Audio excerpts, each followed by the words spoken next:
গত কয়েকদিনের ছুটির পর নিজের দপ্তরে এসেছিলেন চেয়ারম্যান, কিন্তু দলীয় কাউন্সিলরদের বিক্ষোভের জেরে নিজের অফিসে বসতে পারলেন না। গরমের মধ্যে পুরসভার নিচের চেয়ার টেবিল পেতে পরিষেবা চালিয়ে গেলেন কৃষ্ণনগর পুরসভার চেয়ারম্যান রীতা দাস। কৃষ্ণনগর পুরসভায় গত এক মাস ধরে বাজেট নিয়ে জলঘোলা চলছে। দলের কাউন্সিলররা বর্তমান চেয়ারম্যান রীতা দাসের কাজে মোটেও সন্তুষ্ট নন। গত 2রা মে তারিখ থেকে সমস্যা চরমে ওঠে। পুরসভার চিফ ক্লার্কের ঘরে তালা দিয়ে বিক্ষোভ দেখান কাউন্সিলররা। একই সঙ্গে চেয়ারম্যানের ঘরের সামনে বসে রাতভর বিক্ষোভও দেখিয়ে যান তারা। এ বিষয়ে কৃষ্ণনগর 1 নম্বর ওয়ার্ডের কাউন্সিলর অসিত সাহার অভিযোগ, কারোর সঙ্গে আলোচনা না করে বর্তমান চেয়ারম্যান বাজেট পেশ করেছেন। একাধিকবার মিটিং ডেকেও বাতিল করেছেন চেয়ারম্যান, এমনকি হাইকোর্টে অনেকের নামে মামলাও করেছেন। তাই তারা পাল্টা মামলা করেছেন চেয়ারম্যানের বিরুদ্ধে। বাজেট বিতর্ক নয়, প্রায় মাসাধিক কাল পর্যন্ত এই বাজেট বিতর্ক চলছে। এই বাজেট বিতর্কের মূল যেটা জিনিসটা, সেটা আমার মনে হয় বর্তমান যে চেয়ারম্যান আছেন তিনি ভুলে গেছেন। যেদিনকে আমরা এখানে ঘেরাও করে দেখা হয়েছিল, ICAI এসে ঘেরাও মুক্ত করলো, তখনই উনি বলেছিলেন যে আমরা কালকে বেলা 12টার মধ্যে থেকে 2টোর মধ্যে সমস্ত মিটিয়ে ফেলবো। কিন্তু দেখা গেল যে তা না করে উপরন্তু আমাদের নামে, অর্থাৎ কয়েকজনের নামে এবং সঙ্গে প্রশাসনকে নিয়ে এবং অধিদপ্তরকে নিয়ে একটা মানে হাইকোর্টে মামলা চালু করেছিল।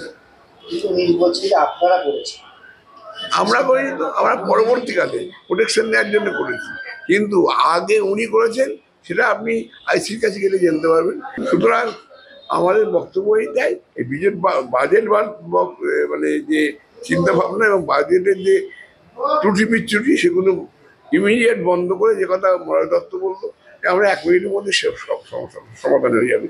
কিন্তু বাজেট বিতর্ক তো বেশি দিন চলতে পারে, শহরের ক্ষতি, আমাদের পৌরসভার ক্ষতি, গণতন্ত্রের ক্ষতি। কৃষ্ণনগর মানুষের স্বার্থে বা আমরা যে ওয়ার্ড থেকে জিতে এসেছি, আমাদের ওয়ার্ডের মানুষের স্বার্থে আমরা 2 তারিখ থেকে শুরু করেছি। যতদিন যেতে হয় আমরা যাব, যতদিন না সুষ্ঠু মীমাংসা হচ্ছে, যতদিন উনি সুষ্ঠুভাবে না দেন, ততদিন আমরা চালাবো। তার উপর আরেকটা প্রতিবাদের ব্যাপার আছে আমাদের। কৃষ্ণনগর পৌরসভায় উনি লয়ার রিক্রুট করলেন, আমাদের কারোর সাথে আলোচনা না করে লয়ার রিক্রুট করেছেন, এবং সেই লয়ারকে কৃষ্ণনগর পৌরসভা থেকে মাইনে দেওয়া হচ্ছে।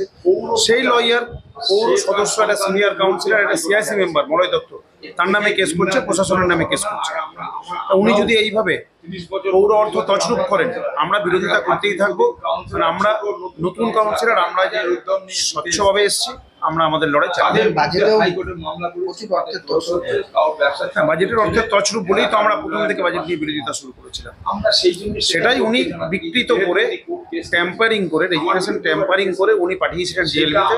কিন্তু চেয়ারম্যান রীতা দাসের দাবি, পুরসভায় বিরোধী বলে কিছু নেই, বিষয়টি আদালতের বিচারাধীন। তাই এ বিষয়ে কোনো মন্তব্য করতে চাননি, যদিও তিনি বিক্ষুব্ধ কাউন্সিলরদের তোলা অভিযোগ অস্বীকার করেছেন।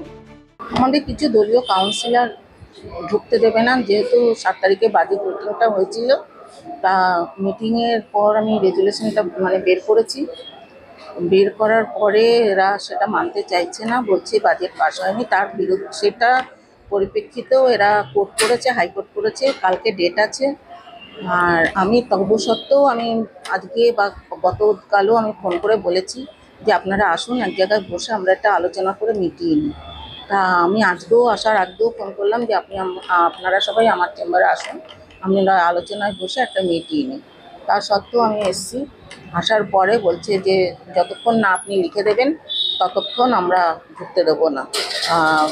আমি বললাম তাহলে যদি আমার ভুল হয়ে থাকে বা অবজেকশন আপনাদের কাছে আছে যে এই জায়গাটা ভুল হচ্ছে, আপনারা লিখিত দেন, আমি 24 ঘন্টার মধ্যে মিটিং ডেকে সেটা সুরাহা করবো।